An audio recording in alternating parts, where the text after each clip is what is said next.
53 years old. Look, I bought 2 of these yesterday. This is I just recycled the first one. Oh, it was challenging doing 5 of those. It's the first time I do more than 3. And I got 12 memory cues. I'm going to try to pass on to you. You know, the last place I put fuel, it says it's in 212 kilometers, Prince George. Lucky enough, 20 bucks that I gave went right to the top, but I had to move right away. I can't let the fuel go hot. I have to burn some right away. And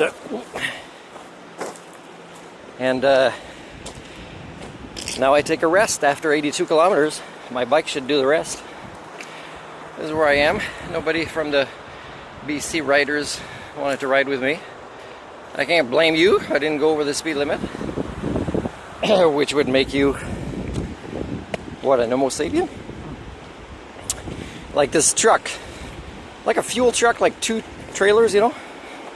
He thinks I should pass. He's moving like he's more than half on the shoulder. Eventually puts his signal light thinking I didn't get the message of what he's trying to do.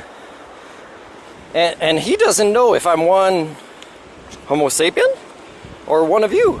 He doesn't know. Because even if I take my full face helmet off, I look exactly like the species I share DNA with, except I've speciated the Homo communia, right? The People-Primates. He's like, what the hell? Like, this guy could have passed. Oh, I'm patient. And it turns out a few seconds later, there's a perfect straight stretch with the lines where I can pass instead of where he wanted me to pass, which is not legal at the time. And by the way, you can pass on double lines if you got a reason to, such as a tree in a road, broken down vehicle, you know, an emergency vehicle. If the one that is, like, let's say a farm vehicle that is way below the speed limit, way below, yeah, it's allowed. But otherwise, I have the patience. I'm a Homo sapien. He doesn't know. I could totally take off my clothes, totally be naked. Speaking of being naked, I tell you, after riding for so long, if there's anybody on here who would like to give me a nice buttocks massage, I wouldn't charge you for it. And especially if you let me give you a foot massage, which I'm good at, and which nobody has had the common sense to take advantage of for, I don't know, like years now? Pretty crazy. Anyways, right after this truck, he's like, I'm trying to send him signal. I know what you're trying to do, but I'm not one of you. I'm an Homo sapien. I'm the matured male man from Soul 3. Anyway, a few seconds later, there's a straight stretch, and then a few more seconds later, there's 2 lanes. So I don't know if he knows that road. I don't know it. But I know I'm patient to wait for the next one. And because I'm enjoying the ride. I'm not like in a rush to get to nowhere or to accelerate the Anthropocene that you guys are doing with your jobs and even the way you do leisure. Okay, 12 things. Let's see if I remember. I'll show you what my memory cues were after. You know the paved road that I was passing is it's new pavement, and I don't think it'll be better or be as solid as the old pavement. And I've seen this before in BC. Funded officially by the federal government and down to the provinces. And because there's been places like, you know, Lake Couch, and you know the story if you've lived around there, about pavement that was worse and just broke so many windshields. So that's one thing.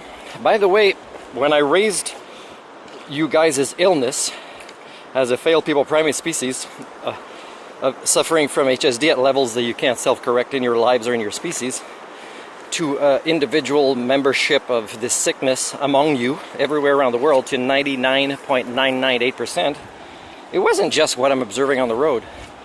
For example, I find democracy now a reliable source of, you know, international news, and even news from the US. They criticize themselves pretty well. But still, you know, there's a limit, right? For example, what they ask, don't ask to their special guests, what they'll cover, not cover, the way they'll comment on it or not.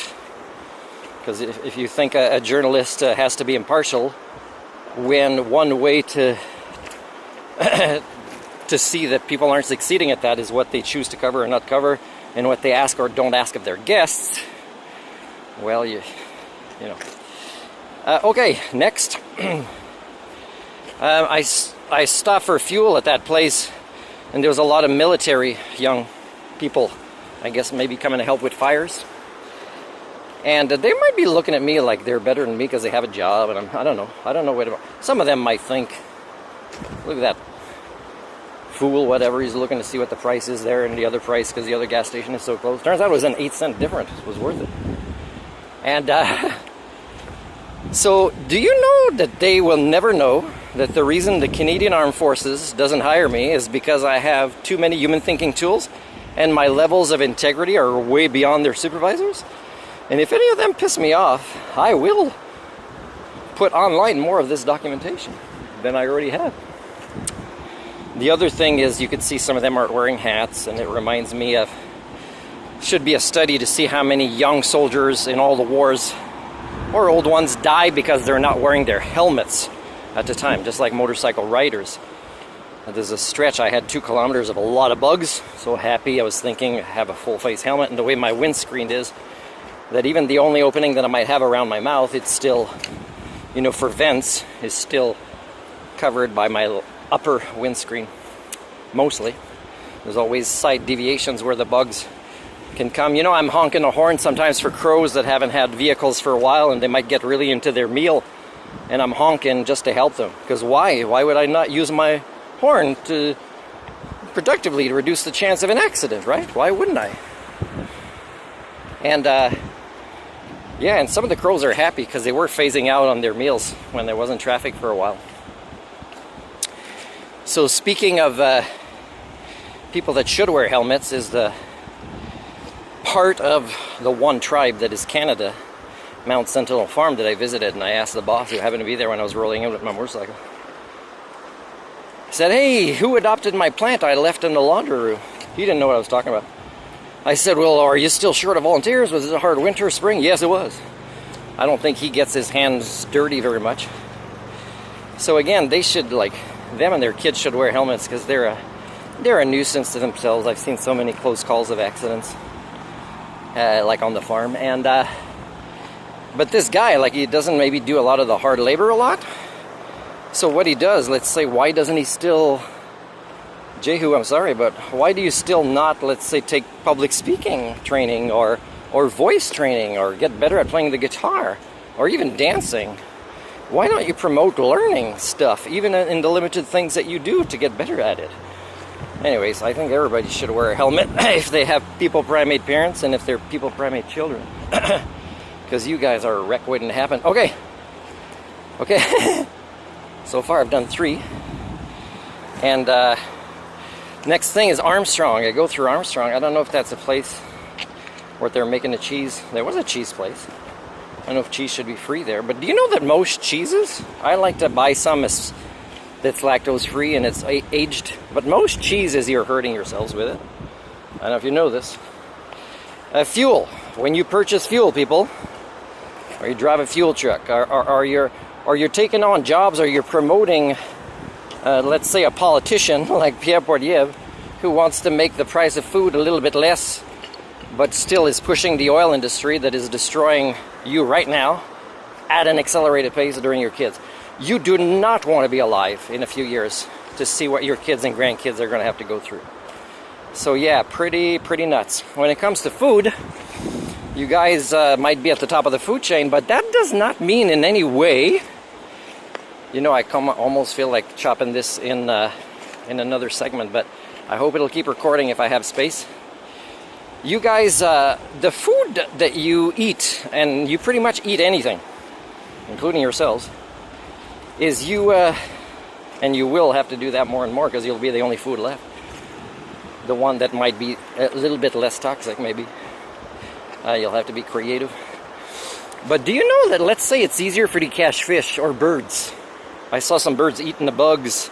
They were trying to escape maybe the fumes of this repaved road from the machines as I was approaching the machines, because I was thinking, why is so many of these bugs kind of dying on my windscreen for these 2 kilometers? And sure enough, that's when the machines for pavement were. Could also be their young bugs. happen to be there and they're not trained in getting out of the way. I don't know. Not too sure. But anyways, so if you guys find it easier to catch your food, it's because it's disoriented because of the toxins that you're putting into your societies, your proto-societies, your environments. Like here it says rare or last or inland rainforest. And it says to protect ecosystems. But you know what it should say instead? The behaviors they want you to do to protect ecosystems is it should be so your kids breathe and eat. So don't put it out there like ecosystem, like it's outside of you, it's something to value or talk about like it's so great.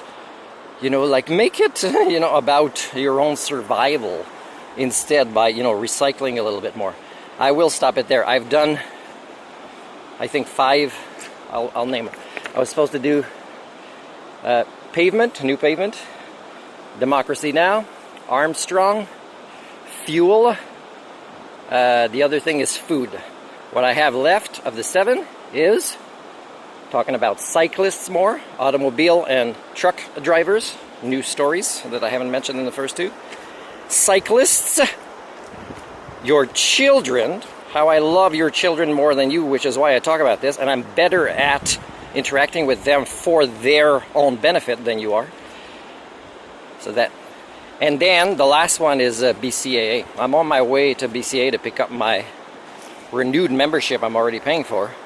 Will it be there? Or will they say something silly like we returned it because it was taking up too much, what, storage space and envelope? I don't know. I told the supervisors there when I took my new card membership months ago, and I also talked to somebody that's a manager online. Say, hey, can you contact them? I'm going to be passing by there. And if you have discounts on hotels, I'd appreciate knowing. Instead, he chooses to avoid part of my email and therefore says you have to contact customer care for this part, but he doesn't forward my information. And he doesn't answer the part that would be helpful to me that was part of that same email.